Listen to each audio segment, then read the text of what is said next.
Hey guys, so today's video, I wanted to do something a little bit different. I mean, is it that different? I don't think so. But I wanted to put on my makeup, just really shape it up to be different. Get ready for the day and talk about some topics that you guys are interested in hearing me chat about.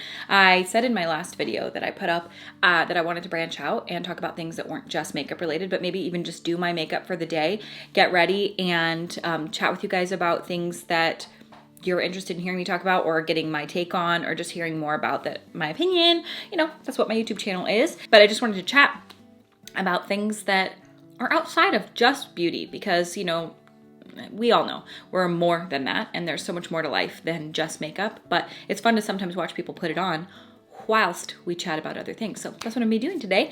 And I am just gonna hop right into it. Do you know where this is going?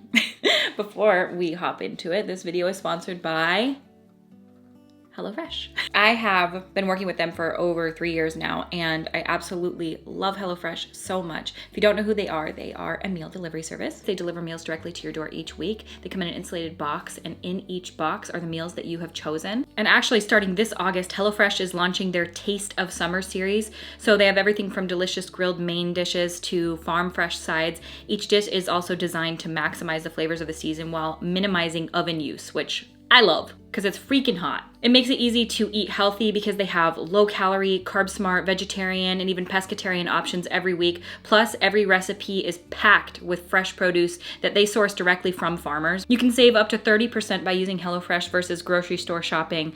And their pre-portioned out ingredients mean that there's less prep for you and there's less wasted food. We're trying to eat healthy, branch out, try different things, and also eat as majority plant-based as we can. This dish that we had today was delicious. It was amazing. It made us feel really good. It wasn't too much food, wasn't too heavy at all. And I love lemons so much, and this included a lot of lemons, so it was really, really delicious. And it's been amazing for us because we've been really trying to exercise and eat healthy and get ourselves in our best place possible. And it's really easy to do that because the meals that HelloFresh offers are very balanced.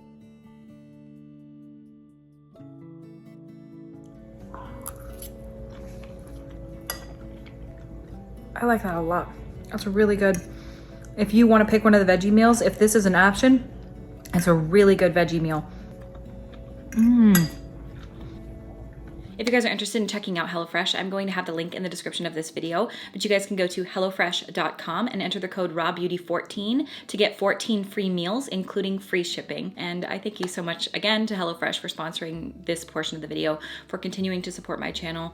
All right, let's hop into the video. I have no idea what topics we're gonna talk about today. So I'm gonna start off with my eye base, and this is the Glamlite Icing Shadow Base, and I'm gonna take a little bit of this. I used this for the first time in my Michaela video, and I really do like it. I feel like it makes a big difference. I'll link that video up here if you guys are interested. You guys tell me all the time, like, get that hair out of your face, and okay, sheesh. So I am going to just pat this on. It's a little bit light, but I feel like it'll work totally fine with the warm colors I'm gonna do on top. Full transparency, I actually filmed this video yesterday, completely filmed it, and I didn't like the direction that it went. I feel like I ended up talking about things that ended up sort of going in a negative direction, and I don't want to be negative. I want to remain more positive. Zach and I actually had this conversation a few weeks ago, and I was talking to my other friends about it as well, about personality types and what personality type we think we are. And there's like, you know how, no, I'm not talking about Myers-Briggs or like the INFJ, all that kind of stuff. I'm talking about like when you hear people say, I'm type A, you know, I feel like we only hear about type A, but there are other types. And I feel that I am type D. I'm a type D. And that would be like, here, I'll read it. What does it mean to have a type D? I feel like I'm a little bit of B and D. Let me know what you guys are in this whole realm. To better understand type D personality and how it correlates with physical health risks, researchers have developed a standard assessment designed to help identify those with people with type D personality traits referred to as the type D scale. This tool helps researchers measure for social inhibition and negative affectivity. People with type D personality have high levels of both negative affectivity and social inhibition. Social inhibition means that people tend to shy away from social interactions, possibly due to fear of rejection or judgment. So I wouldn't say that I have that as much. I'm totally cool in social situations, but I'll keep reading. Negative affectivity means that people experience negatively valued emotions such as sadness, worry, and irritability. Because people with type D personality tend to hide their negative emotions, they may not necessarily feel or act depressed or anxious. we're getting into it now. Shit's getting real. Okay, I was saying like the last video was really negative, but let's just talk about this. I mean, this is not where yesterday's video went. I feel like I just went off yesterday. People who know them may be surprised to learn that they are struggling. 100,000%. You guys watch me and you're probably thinking like, oh, she seems like outgoing, or maybe I would be like the life of the, maybe you think that, maybe you're like, no, we never thought that. What's happening outwardly versus what's happening in here, two totally different things. They also exhibit high levels of behavioral inhibition, meaning they withdraw from new situations they are not familiar with. 1,000%. Because of these tendencies, they may more likely develop anxiety disorders. 1,000%. I have generalized anxiety disorder. Questions to consider. If you are curious if you might have type D personality traits, it can be helpful considering the questions such as the following. Do I tend to bottle up my emotions and not show them to others? I used to. Now I am like way too open with my emotions, I feel. And some people are like, bitch, that makes me uncomfortable. And I'm like, well, I don't really. Do I find it difficult to meet new people?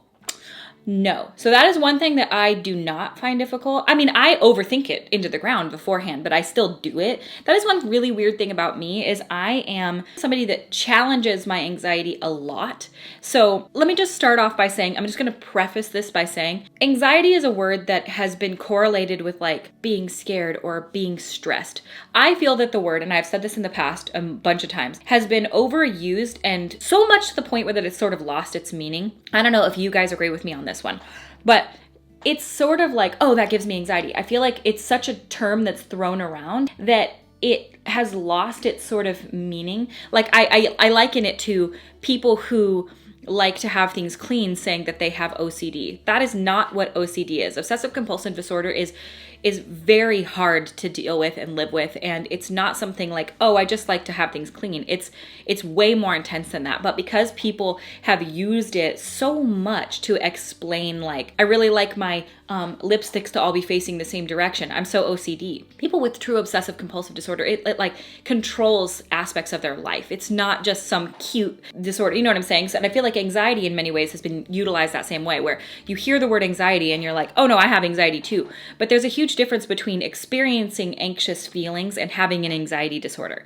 It's crippling, really, when you have it, because you're like, it controls every thought in your brain and aspect of your life. And if you've never experienced it, you just don't know. It's so awful. Living with it is one of the worst things that I have ever experienced. And I didn't always have it. I feel like I started developing it after my mom died when I was 16. Before that, I feel like I was a very well-adjusted person and could really handle a lot of things that were thrown my way. My mom has always called me a worrywart. Like, a worrywart was what I was since I was a little kid. I'm a mommy by nature.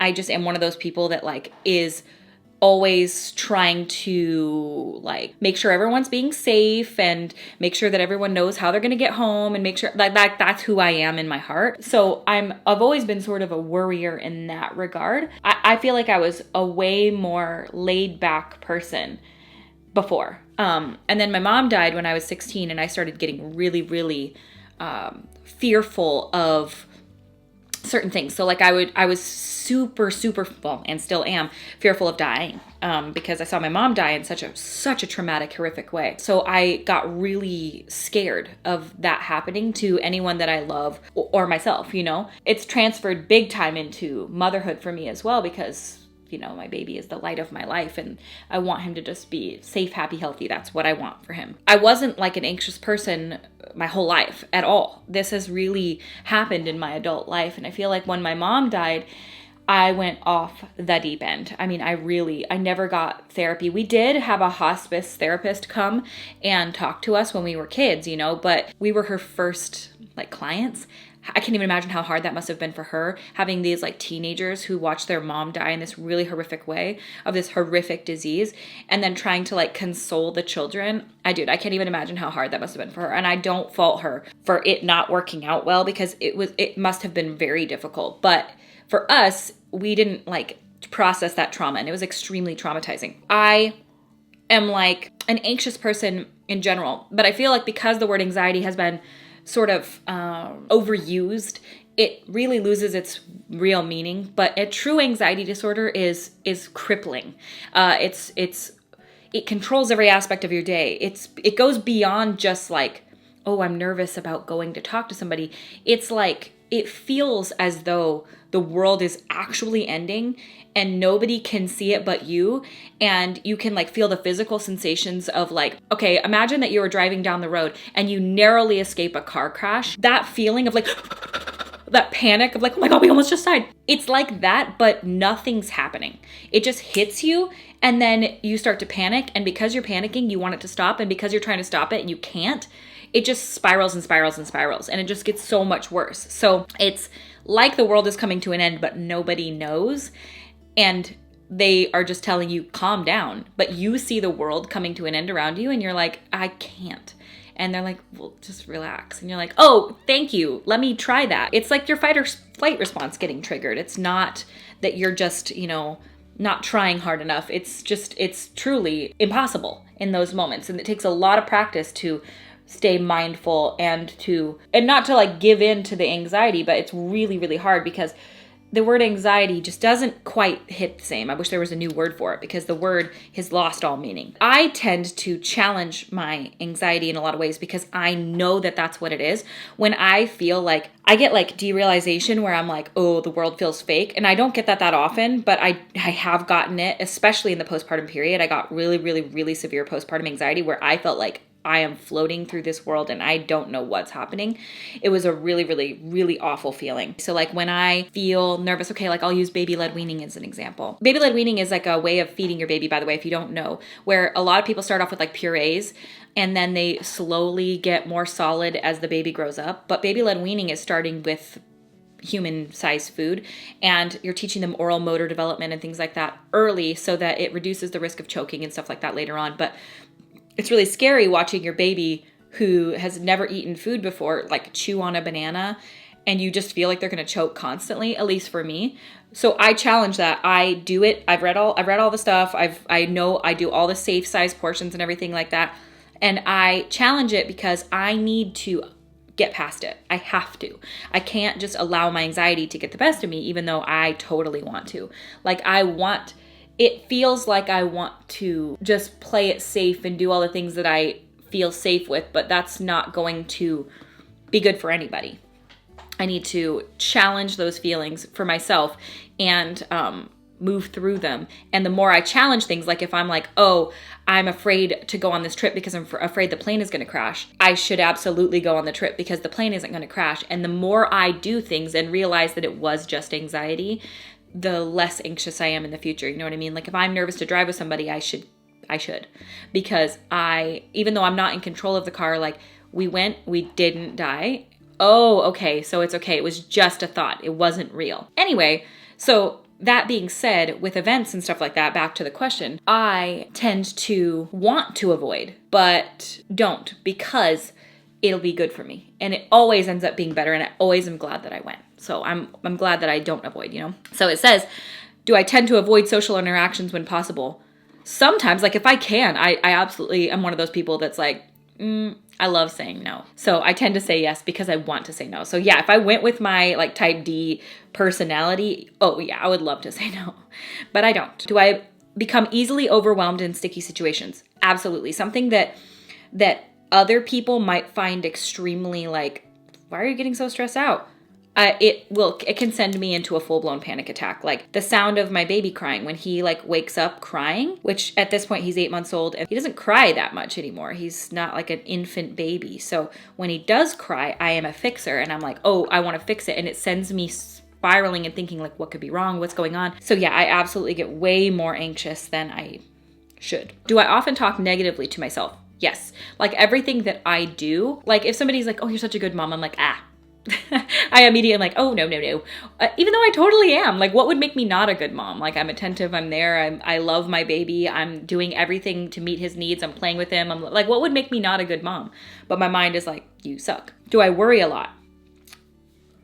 Constantly. I worry constantly. And again, I'm working on myself. I'm really trying to not just lean into this anxious type D personality that I am. I'm trying to better myself. Although I did see a thing the other day that said, I was looking into the personality types because Zach and I were like really interested, like who are we? Because we were talking about somebody else that we watch online and they are so type A. So they like everything in its place. Everything is perfect. Everything is like documented on a calendar, and we were like watching, and I was like, dude, I'm so not like that, but I would love to be. So I looked it up, like, can you change your personality type? And it basically, to sum up, said no. Like, you just kind of are who you are. I'm sure that there are ways you can like try to improve upon yourself. That doesn't mean just accept who you are if you don't like it and like move along because you're going to be negative forever. But I think that it was saying like you're born with who you're going to be. But yeah, I'm a natural worrier. I just worry constantly about everything. And it sucks. I hate it so much. And a lot of that is with my anxiety disorder because everything, if there's something new that's going to happen or something that I'm nervous about, like I just spiral into worry and catastrophizing. Do I tend to be in a bad mood much of the time? No, I wouldn't say I'm in a bad mood, but things can easily flip my day. So like, even if it's a good day, if something bad happens, it can cascade my day into negativity, even though the rest of the day is totally fine. Sharing emotions with people close to us can feel vulnerable to many of us. The idea of sharing emotions with others can feel downright terrifying for someone with a type D personality trait. See, that I feel like is not me. That's why I say I'm a little B mixed with D, little BD, because I love to talk about my emotions. It's something that I find very therapeutic. I find that it's so helpful for me. And I would love to just sit all day long and talk about like how we feel and different human emotions. And I love it. So no, I don't struggle with that at all. Type D individuals commonly fear rejection and judgment from others, and in an effort to protect themselves from those experiences, will often work diligently to hide their emotions. In addition to the fear of judgment and rejection, people with type D personality traits find it difficult to trust others, especially in times of emotional distress. Oh my God.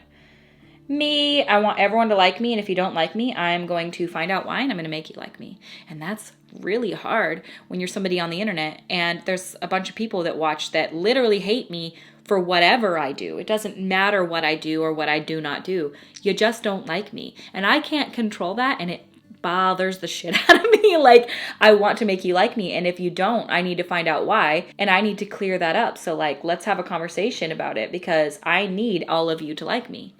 And if you don't, well, we've got a problem. Do I need to be liked? Absolutely not. I like to be liked. I enjoy being liked. I have to be liked. But it's not like this compulsive need to be liked, like my need to be praised. As you might imagine, the effort to keep emotions contained can be a challenge. People with type D personality traits often experience negative emotions and are often left feeling as if there is no one to turn to. In addition to their fear of rejection and judgment, type D individuals may also fear burdening people with their emotional distress, especially those closest to them. I definitely feel like a burden. When I'm talking to Zach about things, I'm like, I know that you probably are like annoyed with me or you don't want to hear me. And he's like, oh my God, dude, you're literally my wife. No, I want to talk to you about this. And I'm like, yeah, sure, okay. Type D individuals work hard to stifle, cover, and hide their most challenging emotions, often leading to health complications and putting them at risk for things like coronary artery disease. Oh, cool, as if that's not something else to worry about. Compromised immune function and chronic inflammation. Research continues to grow in these areas to help doctors and others healing practitioners identify patient risk and areas of needing care. Working hard to suppress or hide their emotions can cause an extraordinary amount of distress to the type D person's body, such as increasing heart rate, causing blood pressure to rise, and an increase in blood sugar released. Early research by Denilet suggested just how influential type D traits might be on the physical health. In surveying over 300 patients in a cardiac rehabilitation program, they found that approximately 27% of type D patients had died within the following 10 years, as compared to only 6% in the group not identified with type D personality traits. Well, this is giving me more anxiety, so this was fun. I'm glad we did this today. What? I need to get my shit under control. Additionally, amongst almost 900 patients who underwent coronary artery surgery, type D patients were over 4 times more likely to have a heart attack or die within 9 months of their surgery. Dude, I wish I wouldn't have read this. Relationships. Fuck. Because type D personalities struggle with increased worry, sadness, and can also find it challenging to engage in social interaction, relationships can be an area of struggle for those with type D traits. Social inhibition limits the person's ability to connect with others at a level of relationships, from those of more casual roles, such as coworkers or acquaintances, to friendships and intimate relationships. Yeah, I don't have a lot of friends. When type D individuals find that they can connect with someone, it may be difficult to grow and maintain the relationship, as their negative effect continues to show up in the relationship dynamic. They can be perceived as pessimistic, gloomy, and potentially unapproachable to partners, friends, and family members. Wow, I'm really making myself sound great. People with type D personality traits can experience challenges at school or work. With a tendency to be more socially inhibited, it can be difficult for type D individuals to develop and maintain connection to others. See, this is not me.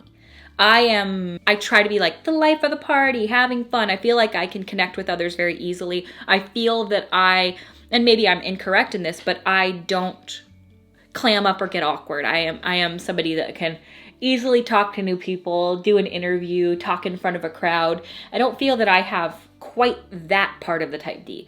I can absolutely, I'm a homebody. I love being home. I love being alone. I love just hanging out with my husband and my kiddo.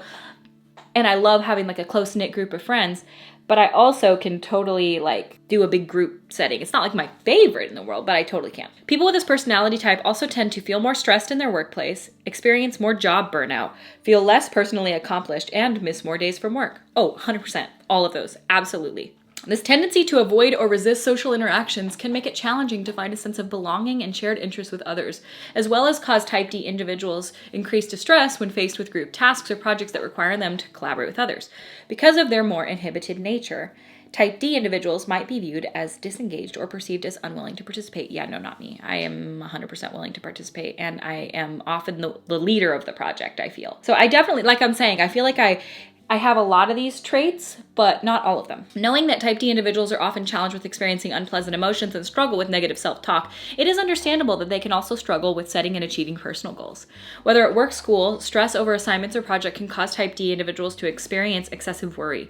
In this emotional state, they may tend to forecast negative emotions or outcomes and can easily find reasons why something will not work out well. 1000%. I will think a situation into the ground. Even if that situation has been totally fine, I can turn something completely fine into the most stressful situation. But then when the outcome is like totally fine, I'm like, oh, that wasn't so bad. But I will absolutely stress it into the ground, 100,000%. Step to take if you're a type D. Although identified as those struggling with excessive distress, type D individuals can learn methods to better help themselves live a full and more enjoyable life. Let's see how. Not only may their emotional experiences and outlook change by taking some of these steps, but their physical health has a chance of improving as well. Perfect.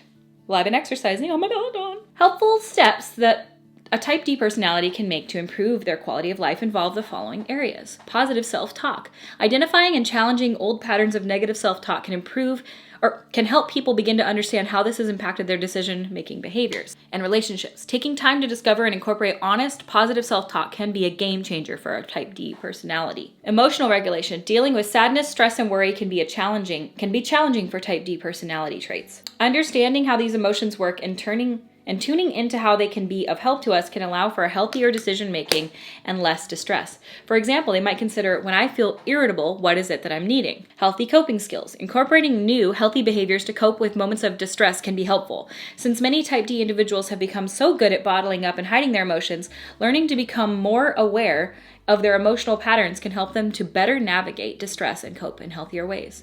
Interpersonal skills. Inhibition is a hallmark of type D personality traits. So learning how to overcome social challenges is key. Finding ways to reach out to others, looking for common interests, and learning how to take small emotional risks or with others can offer great practice. This can be something as simple as saying hello to someone new or learning how to initiate conversation with others. Okay, so the other day we were driving down the street and there were these 3 darling children outside selling lemonade and cookies near our house, and they were so cute. They were waving at cars, and I was like, oh, I wish that we could like go up to them. And I was like, but I would literally never. Like, I'm not gonna go talk to kids. I don't know how to talk to kids. I'm awkward as hell. My husband literally put a $20 bill in my hand and was like, go give this to those kids. Stop and talk to the kids. And I was like, no, I'm not doing it. I'm not doing it. And he was like, Christy, talk to the fucking kids. Give them the $20 bill. Ask them for a cookie and move along. And I was like, I can't. And I wanted to so bad. And he forced me. He was like, go do it right now. And it was totally fine. I made it into this big thing. I was like, the kids are going to think I'm weird. It's weird for me to stop. And he was like, Chrissy, it's weirder that you're this weirded out by it. So anyway, I did it. And the kids were very awkward because I could tell that nobody had stopped at their lemonade stand, but I felt better about it. Exercise. Incorporating regular exercise into our everyday routines can be helpful on a variety of levels. For those with type D personality traits, it can allow them to better regulate their emotions and find healthy coping behaviors. Physical exercise helps us to regulate stress hormones and can offer us an opportunity to relieve tension. And I have noticed, so I've been exercising like strenuously for like the last 2 weeks. I've been doing like hard exercise on my Peloton. I've talked about it in a recent video and talked about that I protested getting one for a really long time, but I have been doing 30 minutes of like busting out in sweat. My heart is pounding exercise over the last couple of weeks, and what a difference it makes. I feel already such a change. And so that is something that I've never tried, and I've always felt like is one area that I've never given a really good effort into. And so since doing it, I definitely feel like it's going to make a big difference, and it already has made a big difference in my ability to regulate my emotions. See, I like the way that this video is going. I like the way that just finding a topic and like deep diving it. That's what I love to do. So I could do this all day long. I need to do my brows because I feel like I can't see the rest of my makeup with these brows. So distress tolerance. Life naturally has ups and downs, so eliminating distress completely is not a realistic option. However, learning healthy ways to manage stressful moments is of great help. Techniques like breathing, mindfulness, and practicing gratitude are examples of appropriate ways to manage stressful situations. I try to do that, especially when I was like dealing with extreme postpartum anxiety. I really dove headfirst into mindfulness. I was using the Headspace app a lot, and I feel like it was really helpful. And I have definitely stopped. I'm one of those people that like, when I'm struggling, I will throw everything at a situation. I'll be like, okay, I don't feel good. Let's do everything. Therapy, eating healthy, exercise, meditation, mindfulness, journaling. And then as soon as I feel better, I'm like, and I'm cured. So I stopped doing it, which is stupid. So self-efficacy. People with type D personality traits can find it hard to feel hopeful and empowered to influence change in their own lives. Is this written about specifically me? Discovering and celebrating small victories can help people increase their sense of self-efficacy. Self-efficacy is a concept that refers to how competent we believe we are and the level to which we see ourselves as able to successfully complete tasks. For example, celebrating victories, no matter how small, and taking inventory of our strengths can be of help to increase our sense of self-efficacy. Okay, good to know. Celebrate the small. I've been trying to do that as well because I noticed that because I can tend to see the negative, like I said, even on a day where like things are really, really good and my son is being like majority, like I'd say like 95% of the day, let's say, he's like totally vibing, having a good day, we're having fun. But then in the evening he has a meltdown and then I have a meltdown. I tend to like think, oh, he's been grumpy all day, even though he hasn't been. So even Zach pointed out to me, he's like, you know, take note of the times where he's happy, you know, and it's way more often, and that would be me focusing on the negative, you know, which is not good. Relationship building. Because of their inhibition and fears of rejection and judgment, it is understandable that type D individuals have a hard time building and keeping close relationships. Learning how to trust, communicate effectively, and be a healthy partner can be instrumental in increasing the quality of life in this area.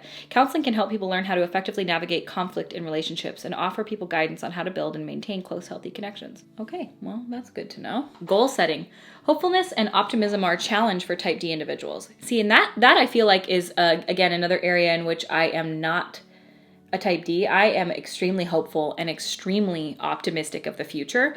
I can also see like scary negative sides to it as well, but I tend to really be somebody that is like super hopeful for the future, and I see the future as like a really exciting time. So much so that it's hard for me to live in the present because I'm like, ooh, next year when we do blah, blah, blah, then it'll be so much fun. I'm somebody like that a lot. I tend to really live in a future mindset of like, it's gonna be amazing. And I do that with the past as well, which is really interesting. Learning to set meaningful goals can help people gain clarity about their personal values and priorities. Short-term goal setting can allow people to learn to focus on their future with an increased sense of hope, optimism, and confidence. Mindfulness, prayer, and meditation can offer type D personalities a way to gain calm, increase peace, regain hope, and offer a reliable method for regulating their emotions in times of distress. There are a variety of benefits, emotionally and physically, on practicing mindfulness and learning how to slow ourselves down when we begin to experience distress. See, that was me. So I was doing like the Headspace mindfulness meditations and everything like that. And while I found them very useful, I found that it's extremely difficult for me, and it will take a lot of practice to get me to a place where I can fully be mindful, because what I've discovered about myself is that my brain tends to like wander. Like when I am doing mindfulness meditation, oh my God, they say it like when you're doing Headspace, he'll be like, if your mind starts to wander, bring it back, no judgment. And I'm like, oh, my mind was not only wandering, it was like space, oh, this, pie, Marie calendars, oh, bubble wrap, fragile, a piece of tape, ooh, a tin, my baby, what am I going to be doing? Is he going to sleep tomorrow? What are we going to eat? I don't know. It just is like doing all of that when I'm supposed to be like present. And I know it takes a lot of practice, but damn, it is hard for me. I need like practice. So how to help a type D. So if you're like me, how to help a type D. You may care for someone with a type D personality traits, which can present challenges of their own. Knowing that type D individuals tend to experience distress, yet have learned to bottle it up and hide it well, can be difficult for those around them to know when they could use help. The type D individual in your life might have become so good at hiding and stifling their negative emotions that you might find it surprising that they struggle at all. So how can you help? Connect.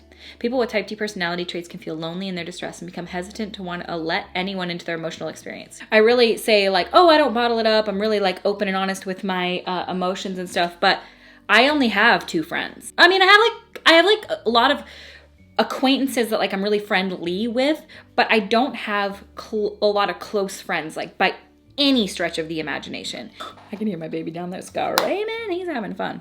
And so it can be challenging because I really only have a couple of friends, but it's hard not to feel like an inconvenience when I talk about my feelings. So I tend to apologize a lot when I'm doing that. I'm like, I'm so sorry to like talk about how I'm feeling. And it's like, we're your friends. We want to hear. But I tend to like assume that I'm burdening everyone with my emotions and thoughts and feelings and stuff, which is crazy. Because they find it hard to reach out, it can be helpful for loved ones to check in on them every now and again to see how they are doing. Even if type D individuals find it difficult to discuss their emotions or let you into their experience, the fact that you took time to reach out is noticed by them and appreciated.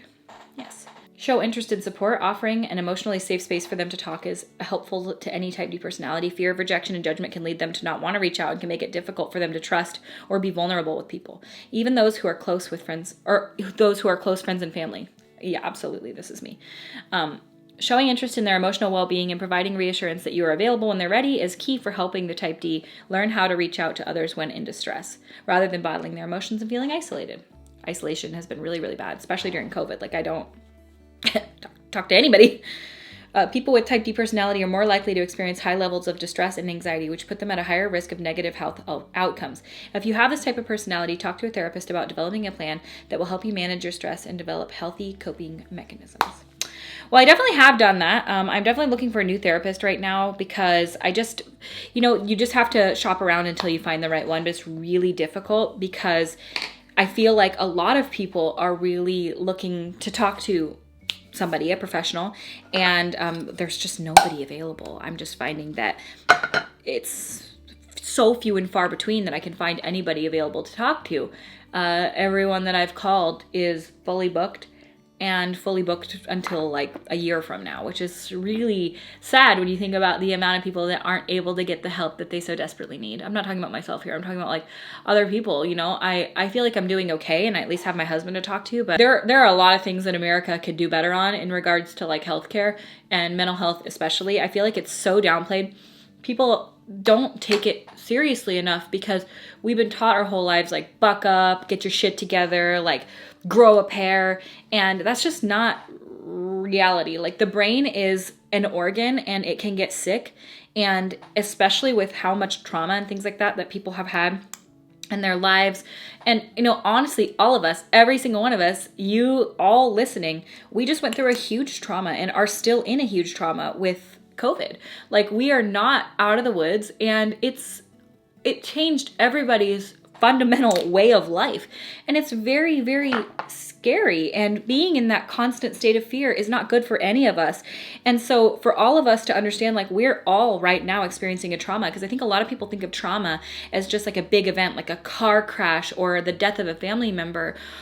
or something, but it can be smaller and still affect you in ways that you don't quite understand. And we've all just recently and currently still are going through that. And so we need to give ourselves some grace in that. So this took a turn that I didn't see it taking, but I actually really like that we could talk about this today because I find it fascinating. So when I say that I'm a mix of type D and B, I'll read you B real quick. I won't go through the whole thing.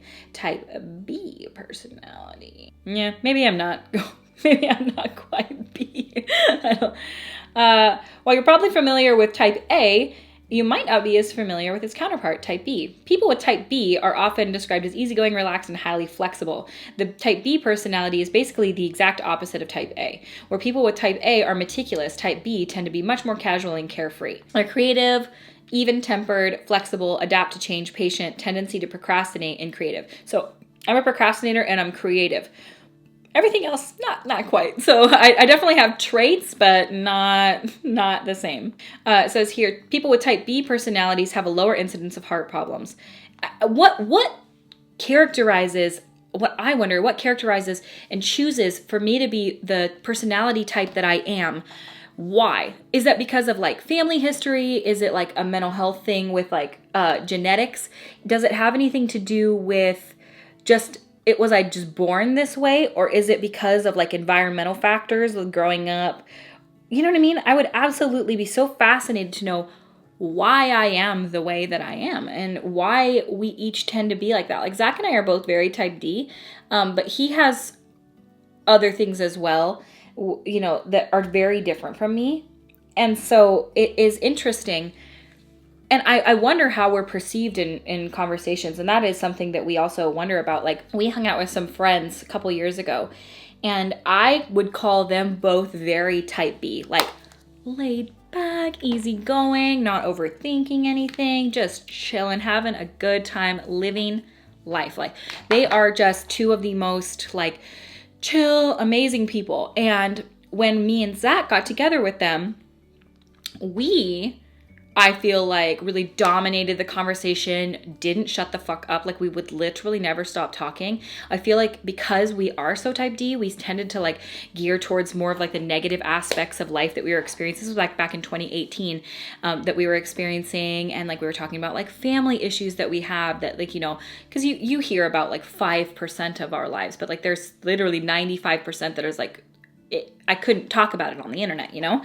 And anyway, we were talking to our friends about it, and Zach and I left that conversation and drove home, and we were like, we're the fucking worst, dude. Like, we are so negative, especially when you like compare and contrast it with how they didn't say like anything about that the whole time we were together. Like, everything was like, yeah, well, you know, that sucks, but it is what it is. And we're like, no, but it's not. Like, we left and we were like, we started analyzing ourselves like, what the fuck?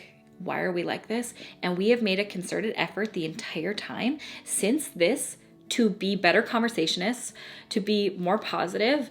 It really made us self-reflect. And I think this is a big part of that personality type as well, where we overanalyze and overthink situations. But we really left that conversation being like, I never noticed. Because maybe we surround ourselves with other type Ds. You know what I mean? Maybe we just are. And they are so type B that it really made us realize how sometimes we can sort of shift into that negative mindset. And I don't like being like that. And I think that a lot of people, like even with like Raw Beauty Christy and this YouTube channel and everything like that, it can come off like, oh, she's just so honest. And I am. I'm brutally honest. Which is how I have this channel here, because I've been brutally honest in the past. But am I brutally honest or am I brutally negative? Because I love things as well, and I'm very positive about certain products. Okay, this Makeup by Mario bronzer. I cannot put it down. The Soft Sculpt bronzer, the light medium. Love it so much. Not a negative word to speak of it. It's what I've got on my face today. I feel like I look amazing. But did my channel grow because of my ability to be extremely positive, or did it grow because I am not afraid to be negative? You see what I'm saying? Raw, Beauty, type D, Christy. Fuck. It makes you wonder, and I feel that it's like associated with more honesty, being like, no, it was terrible and I hated the food. It's like, wow, she's brutally honest. But it's like, what about brutal, and I am positive. I'm not a liar. I don't lie. I mean, I really love HelloFresh. Like, I actually do. My integrity is extremely important to me. And if you even knew how much, so much so that I lose opportunity because I'm like, ooh, no, I don't think that, every single person would be happy with this choice. I lose out on a lot of opportunity because I am too concerned with the opinion of every single one of you and making sure that you're happy, you feel like I'm doing right by you. Like, I'm very concerned about that and wanting to make sure that I maintain a very honest, open, forthcoming relationship with my subscribers, but to my own detriment many times more than I could even put on paper. But yeah, talking to our friends back then, it just really brought out who I am as a person, and I really want to work on that.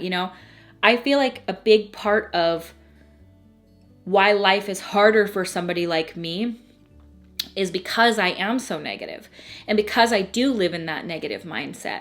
And I don't want to be like that. I just feel like I default to it. And so I'm really trying to pull myself out of that. I'm exercising every day. I'm choosing the healthy options when I'm eating. I'm really trying to do as much as possible. I'm trying to see the positive, live with gratitude, write down the good things, be happy, and live a healthy, positive lifestyle within myself, because I don't want to, just because it's who I default to, just be a curmudgeon. And I'm really not. I don't live life like, oh, well, must be nice. I'm not a must be nicer. I'm really not somebody like that. But I do see other people living a life or a situation, and I see their reaction to it. And I think, wish I could react like that. Wish I could handle it in stride instead of being who I am and having a literal panic attack and meltdown. So it's something I'm working on, just trying to work on myself and become better as a person. And, I feel though sometimes it's an effort. It's an effort to be somebody who I am not naturally. I'm trying to it's like trying to change yourself. It's trying to go from somebody who literally is sedentary. When you have to check the box, do you have moderately active? I'm sedentary. So I'm forcing myself into a very active lifestyle right now so that I can change up who I am. I want to be, in my mind, a happier, better, more positive person. So that's what I'm working towards. And that's a big goal of mine this year. And you know what it is becoming a mother has made all of this come to the surface. It has made all of the things that I find are my shortcomings or things that I thought just were my personality type. Now I want to change things because I want to set a better example for my son. I want to be the best mother, not just oh, I'm a great mom because I pack healthy lunches. I want to be the best mom as an example. They always say lead by example. And that's what I want to do for him. And so having him has brought all of this to the surface. They talk about reparenting yourself. Absolutely. It's brought all of this to the surface and made me so keenly aware of who I am as a person and what my impact might be on this little human being. And it's very overwhelming, but I have never in my life had such drive and ambition to try. It is something that I want to do so much more than I wish I could describe. And it's hard because I do prioritize a lot of other things like YouTube. I do feel guilty about how little I do upload here. And I want to upload more. But I tend to, again, overthink everything into the ground. But I also can go days and be like, oh shit, it's been a week since I've even considered social media. I haven't posted on Instagram since June. I mean, it's not a thought. I'm just in my own world trying to work on myself, but I could put that on YouTube. You know what I mean?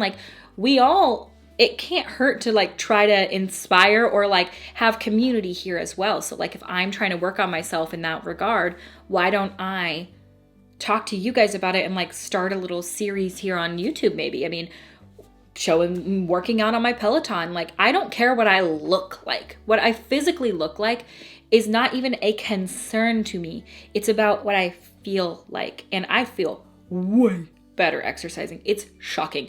I've been sedentary my whole life, and I realize that a lot of the issues that I've had are from that. I'll tell you that right now. Since starting moving my body, I can already feel my mental health and my physical health increasing. The first day I did my Peloton, I was dying. I was almost puking off the balcony outside my house. I was standing there oh my God. And now I'm a couple weeks in and I can do twice as hard of a workout and be like, okay. And that is so cool to me that it happens that quickly. So I'm just really excited for this new, positive, raw positive Christy, who is she, journey that we are going to go on. And if you guys would like me to, document it or talk about it on YouTube, like I would be happy to, because it is what my life has become. And I think it's really important. And I think that just like growing older and being a mom and having this little guy who, you guys, he's 8 months old now. And something happened in the last week where he went from like this baby who just sits, and tinkers with his little toys and chews on everything, to like, we clap at him and he claps back. You wave at him and he tries to wave back. You say, and he goes, he's in there. And you can see that his little brain is trying so hard to work and figure out what's going on. And that to me has given me more push to just try even harder with him and to just do so much more, because it's like a really cool thing to see. Anyway, I just got cut off with a phone call, but we all know what I'm trying to say. So I hope you guys like this video. This was fun for me to kind of delve into something completely different and kind of learn together. I don't know anything about any of this stuff. I'm just doing the same thing that we all are. So let me take my hair down. I bet there's gonna be like a kink in it now, huh? Ooh. Ooh. Okay, well, I'm kind of loving that. I feel like Rachel from Friends hair that everyone wanted. The Rachel. Ooh, body. Who is she? I freaking love this short hair. I have so much more body in it. That is it for this video. I love this makeup. I could not feel prettier. If you want to know what I used on my eyes, I actually used my Raw Beauty Kristi ColourPop palette, and I used the shades Old Growth, Rainier, and Homegrown. And I just started with Old Growth, added Rainier and Homegrown in the outer corner. And then for the light shade, I actually used my Melt Cosmetics Petite Neutral Brown Stack, and I used the lightest shade here at the top. And I just sort of swept that over the front to like have a matte, like smoky, warm eye. And I love it so much. I feel like it's beautiful. These lashes, I believe, are the Raw Beauty Kristi and Pure Lovely lashes. Sorry. I think that's what they are. I just grabbed them from like a pile of lashes, but that's what they look like to me. I hope you guys liked this video and that this was somewhat interesting to watch and hanging out with me. It was so great to hang out with you guys and to chat. And I thank you guys so much for watching, and I will see you at my next video. Bye. Additionally, amongst almost 900 patients who underwent coronary artery, additionally, amongst over, what? We get into disparity. Yeah, I mean, really, I say like, oh, I don't bottle it up. Am I orange?